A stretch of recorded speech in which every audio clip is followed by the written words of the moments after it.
Welcome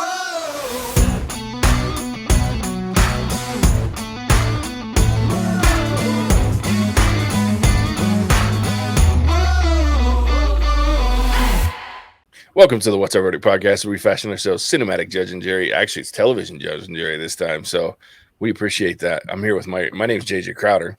I'm here with my co-hosts Mattson. Better red than dead. They're laughing at me now because I'm all screwed up, but that's all right. We're leaving it because who gives a shit? And Alec Burgess. Let's get it.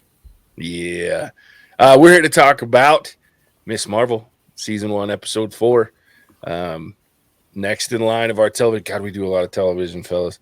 I was laughing. There was a meme on my Facebook that popped up the other day where it was like, I don't know what movie it was from, but it was somebody like freaking out. And then it was like some girl like going like this. And then there's like people handing her like pieces of pie or something. And they had like, she was freaking out, and it had like all the different TV shows that are coming out. And it's like me trying to watch all the stuff. And I was like, hey, I can relate to that right now. So lots and lots to do. But yeah, let's talk about this one. The action picked up a little bit, but shit got weird. What in the fuck is going on with this show, JJ? I swear. Yeah. Shit got weird. I don't know. Who even is anybody anymore? Yeah, I don't know. I mean, so clearly lost. We're not talking about Bruno anymore. He's just thrown out the window. Yeah, that dude's gone. Yeah, so we go to Karachi, which was kind of cool. The shift into that and seeing. I like that they went there and they. Where do you think that was actually filmed? I don't know. I'm sure it wasn't in Karachi, but the volume. Bum bum bum. It could have been the volume. That wouldn't surprise me. I was mad though. I was mad about this because last episode I was all about how are they going to get the mom to Karachi, and then in a brilliant and annoying storytelling, they just decided to do that off screen. And we're in Karachi now, and I was so mad because I was like, that is brilliant, and I hate them for it. Yeah, I was a little confused, right? Because it's just all of a sudden we were like, how's she going to get there? And then they just decided to do a mother-daughter trip. Brilliant, but it's diabolical, and I'm so mad.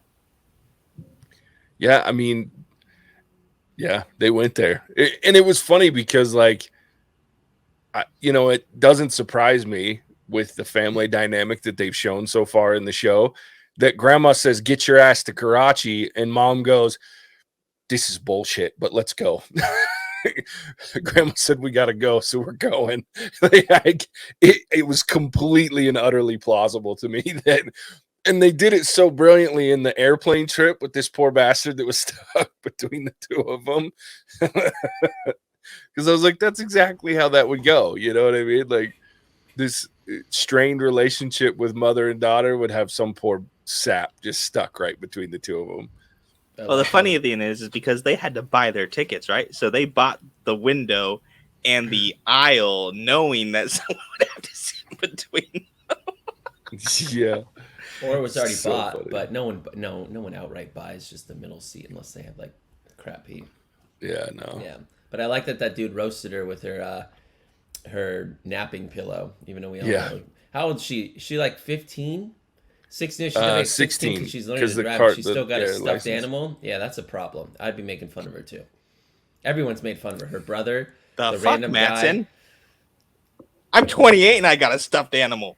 Yeah, but you're not like holding it when you go to sleep, and you didn't bring him on the plane like a companion. You don't know that. Well, there's probably a TikTok for that. I bet he did after Blackfoot. I bet you know what? I bet he did. Did not.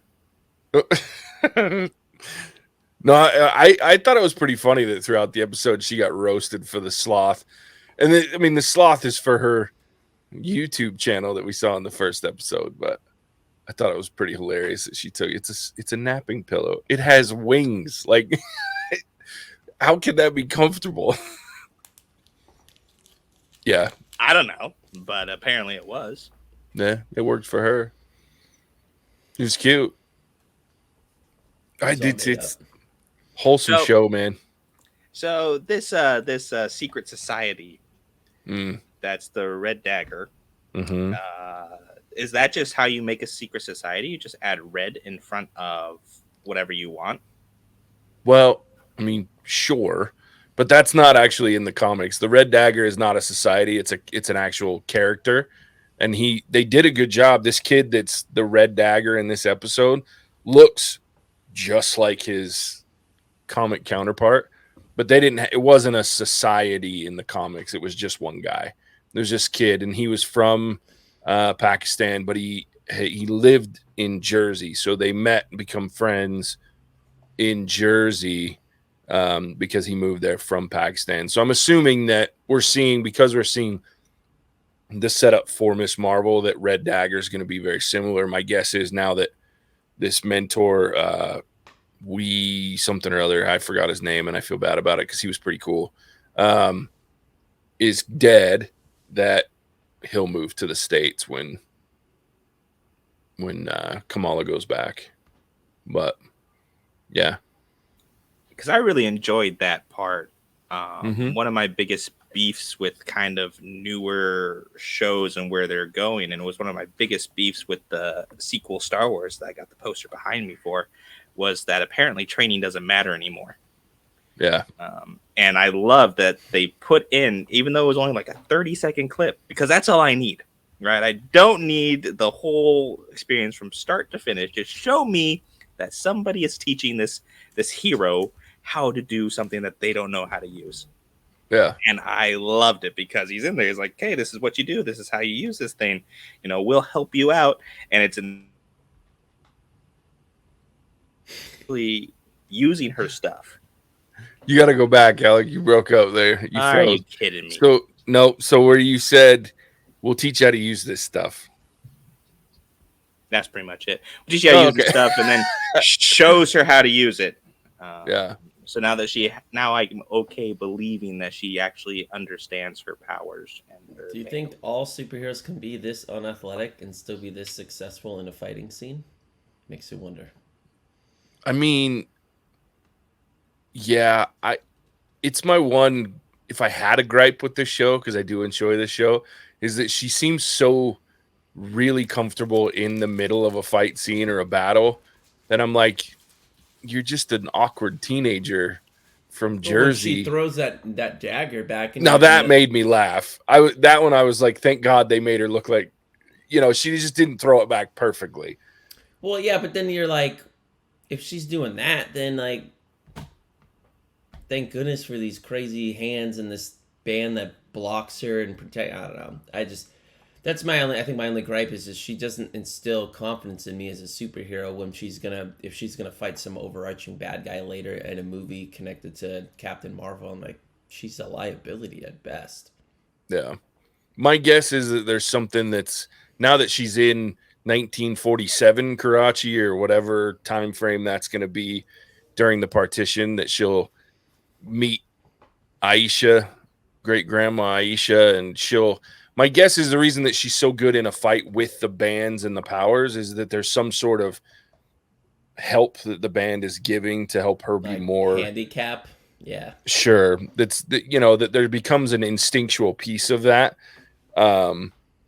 That's my guess. Maybe I'm wrong. Maybe they're just making her a little OP, but which again, it's entertaining enough to me, and I like her as a character enough that I forgive it. But I did have a couple moments in this one where she's fighting like these 100 on Earth for 100 years master weapon masters with their own, super weapons and things like that. And she holds her own, if not outdoes them in every turn. I'm like, is that really realistic? But she got trained, JJ. She had her 30-second training scene. Yeah, but they only trained her where the power comes from, dude. Like, there's a difference between, hey, your band is powered by the Nor, and that comes from this dimension. Well, you look at it like now you can fight. You look at it back in Moon Knight with Mark and Steven, like, and what's the super killer with Moon Knight? I forget that character's name. His third personality. Jake. Yeah. Boom. And Marvel. Jake. Jake had all that training and that muscle memory, and clearly was a more efficient fighter. And then I don't know, I just equate that to like Kamala, and it's like, yeah, like you barely can open your own locker. Yeah, it's interesting. It went the show went weird. Like I don't understand the time travel thing. Yeah. I mean the portal that it looked like she went through when she got hit there at the end was very reminiscent of the portal that Cleo opens at the end of in the post-credit scenes of Doctor Strange 2, where she cuts it open. That's really what it looked like to me. So I'm wondering if somehow this band gives her the ability. I mean, obviously it does to time travel, but if it needs to be damaged or who knows what. But that was a piece of this I did not see coming, because that's not at all part of her power set, or even I don't even think the nega bands give that kind of power, but I don't remember well enough to say yay or nay. But it was an interesting twist. So I'm wondering if she's the one who pulls her grandma back onto the train. Because she's heard this story, right? Yeah. And her grandma's told her that she gets pulled back onto the train by this power. And I wonder. Yeah, the trailer stars. Yeah. I wonder if she's the one who does it, because she's now stuck in 1970 or whatever, when the partition was. 1970, 1870? 1947. 1947? Yeah. So that's what I'm thinking, is that she's the one who ends up bringing her grandma back on the train. Yeah, I was wondering that same thing too. If we were going to have, here's the tie-in. She meets Aisha. Aisha gives her a crash course in how to use the band, and have it make sense to where she's not just using it on raw instinct, and then saves grandma, and Aisha sacrifices herself. My guess is too that the big bad, what's his face, is Cameron's mom, will have killed Aisha somewhere in this same area. But then also, are we going to have the dual bands, or are there actually two? You know what I mean? So there's a lot of questions that now I'm like, now that she's in 1947, where this story took place, or whatever time frame, I don't know if I know that's when the partition happened, just because I've been so, and this episode didn't help it any. Watching it, I was like, every time I watch this show, I'm more interested in knowing about the partition. And it's an ugly thing. Like, colonialism is gross. And I mean, it's so not neither here nor there, but since the door's open to it, and it's a big piece of this backdrop of this show, there were 10 to 20 million people displaced by the partition, because you were either on the Indian side and you were not Muslim, or you were Muslim and you had to switch sides depending, because it was divided based on religious lines. So non-Muslim and Muslim. And that's where Pakistan and India were created. Pakistan was later in the 70s separated from a couple of things, but that was when Bangladesh separated from Pakistan. And then there was earlier ones with Burma and a couple of other places that separated from both one or the other side. In that 10 to 20 million, it's estimated, and they can't confirm, because it's estimated that between 200,000 and 2 million people died during the partition. That's a huge range there. And I'll tell you why. Because only a certain amount are confirmed dead. The others, somewhere between, they estimate that on the, I think, and I might flip-flop these, so I apologize, but on the Pakistani side, so moving from Pakistan to India, 0.8 million people just disappeared. They just, and I don't want to say disappeared, but they are gone. You can't, nobody can find them. Nobody can give history as to what happened to them. On the India to Pakistan side, 1.2 million just gone. So you have anywhere from 0.8 million to 2.2 million people that just didn't make it one way or another. That's wow. There were religious cleansings. There were the more I read about this, man, it's no wonder that that's such a volatile. And the reason that India and Pakistan have both not fully moved into the fully developed nations, because it's just, man, it's crazy. And they still are very much at each other's throats. Like, they don't have a great working relationship, the two countries. So, and understandably, I mean, it's nuts. Reason number 340 million that I don't like religion. So there's my, but it's been, every time I watch the show, I end up diving into the partition and learning a little bit more, but it was not a good thing. And it was all because the British pulled out. And I love that the grandma, like, she's like, based on some advice given by some old white British dude. I was like, yep, that sounds about right. Anyway, nothing good ever came from colonialism. No, but like, even worse than colonialism is leaving, because then you leave a power vacuum, because the same thing happened all over Africa. Oh, yeah. Where after you've divided a certain group of people based on how you view that they should live and operate, and then you decide to just bounce. But what kind of intrigues me is I like sequences of events. So like the British left Pakistan and, or in India, and created the partition based on World War II. Mm-hmm. And, World War II and everything. So like, you can trace these events back. There goes Alec again. Are you kidding me? You can trace these events back to something. To like time travel with the butterfly effect. Yeah. And like how little, almost teeny tiny events can just change a huge entire outgrasp on things that are happening. So that's what I like, is I like seeing the sequence of events, like, okay, 1A plus B plus C equals D type of a thing, which was my favorite part. Americans being confused and ditzy. I love that. I don't remember who I was talking to the other night, but I was like, yeah, I was talking about that we live in a nation full of knuckleheads, and that's the reason we're in a lot of the issues that we are. So I like that ABCD. Yeah, and just you talked about Africa, and this has nothing to do with the show other than I like to pitch good podcasts to people, but there's a podcast called Behind the Bastards. No affiliation. We're not sponsored. I'm just mentioning it before. Yeah. And this guy's cool. Like, he's a journalist, but he researches like just terrible people. And a lot of times that turns into dictators, and the Congo, like you talk about colonialism, the Congo is probably one of the worst in Africa for that to happen to. And King Leopold of Belgium was what a dick. So if you're looking for some very terrible things and why colonialism in some of our major nations, especially the British and the European nations that were colonializing the whole world, just like you said, when they leave, shit gets worse.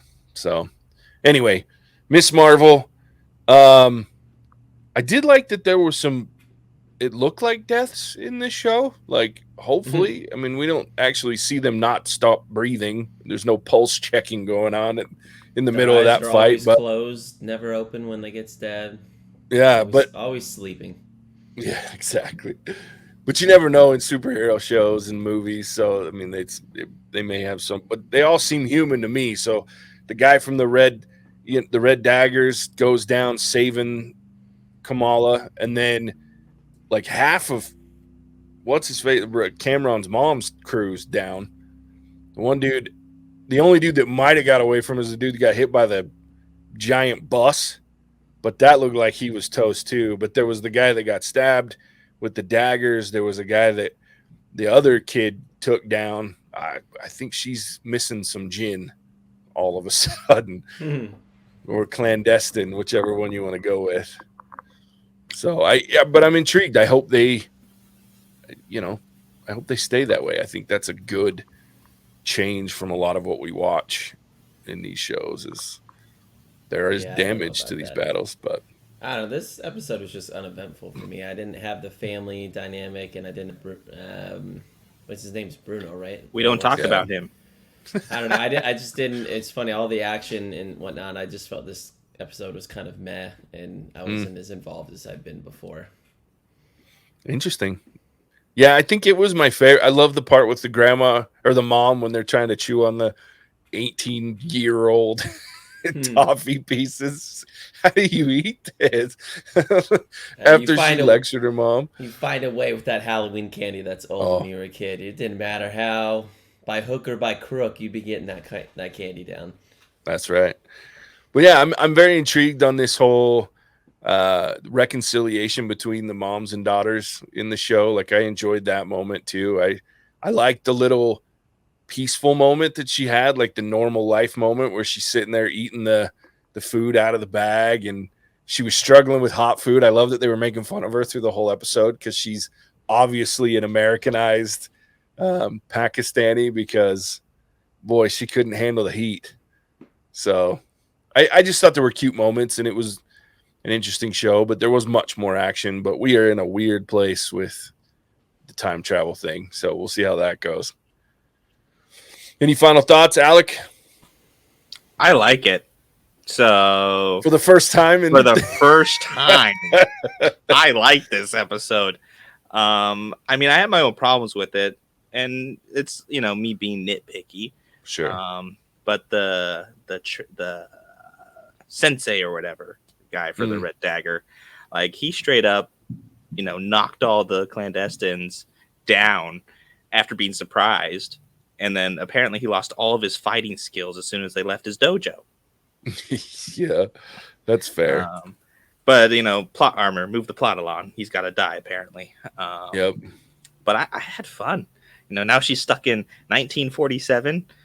But, you know, is she actually stuck in 1947? Or, you know, how is she going to get back? And so now this feels to me more like Marvel. Yeah. It's getting crazy. It's getting kind of wild. And yeah, I missed out on, you know, having her dad there, but her cousins and her grandma were so funny. So yeah, I had fun for the first time ever in this show. And this is episode 4. So this is right where I started liking Obi-Wan, was episode 4, and then they ruined it. So we'll see if Miss Marvel can be better. Oh, it's funny. Waleed. That's the guy's name. Waleed. Wally. Okay, the actor that plays the Red Dagger, the kid, has the coolest name. His name is Aramis Knight, Knight. Oh. Yeah. That guy just went up like 3 notches in my book just for his name. Yeah, that's like a video game movie character name. It's like they named it after the Three Musketeers. Yeah, it's dope. For me, like, I was a little bit distracted watching this. What was I doing? I don't remember what I was doing, but I think I need to go back and watch it and just piece some things together, because it just didn't. The first episodes I was all in, glued, but my attention was slightly diverted, and I think I suffered because of that, and just didn't feel like I had as much connection. So I think I need to go back and listen. So let that be a lesson, people. Multitasking isn't always the best tasking. That's fair, especially when watching probably what shouldn't be as complex as it is complex television. Yeah. It wasn't my favorite episode, as ironic as it is, even with all the action and things like that. So I'm with you on that piece, but I did enjoy it. And I think I liked how nonchalant the grandma was. Like, I think that was one of my favorite parts, is when she comes in and she's like talking to her grandma and she's all tense and she's like, yeah, we're Jinn, whatever. Like, yeah, you got superpowers, whatever. That's not, you're here because you got to find something and figure it out. And you brought my daughter along, and I appreciate you guys being here, but stop worrying about it. And I'm just like, Jesus, like, she's got this people from another dimension chasing her ass, and you're just like, yeah, we're Jinn, whatever. So, and then they did explain. I mean, it just moves the story forward. It's a quick paced show, so I like that part too. And I'm interested to see the next 2 episodes, but I do feel like this was a strong transitional episode to move from one piece of the story to the next. We're past the introduction part. We know who we're dealing with and what we're dealing with. Now let's get into the meat. And so they had this different transition. And so I'm very excited for episode 5 to see if we're going to spend the entire episode in the partition or if we're half of it, third of it. But I've seen a trailer for the 6th, like a part that has parts for the 6th episode, and she gets her full on outfit and is rocking and rolling, looking like she's got it figured out. So she's obviously going to learn some things in episode 5. So excited to see that. But yeah, overall, just a normal episode of Miss Marvel, I guess, with some weird shit going on at the end. All right, well, there it is. Mattson, tell everybody where they can find us. Like, if you want to see what Alex got going on TikTok, he continues to roast us in the best ways. I'm just waiting for my next one. It's up. Yeah, it's up. Great. I haven't. It's awesome. Great. That's what I'm doing right after this. Check us out at What's Our Verdict on TikTok. Check us out on our social media handles as well, just to see what's upcoming. whatsourverdict.com. We're also on YouTube for some of our spoiler-frees as well. Basically, wherever you want to listen to a good podcast, on Apple, Spotify, Stitcher, YouTube, you can find it. And we appreciate you all listening. Hit that follow, like, or subscribe button, and keep those user requests coming. We're going to talk about those shortly after this recording and figure out when we can fit in some of the things you've requested. So looking forward to it. Mm-hmm. Perfect. All right. Well, as always, we appreciate you tuning in. We'll catch you on the next one. Bye. Cinemagic out. Whoa!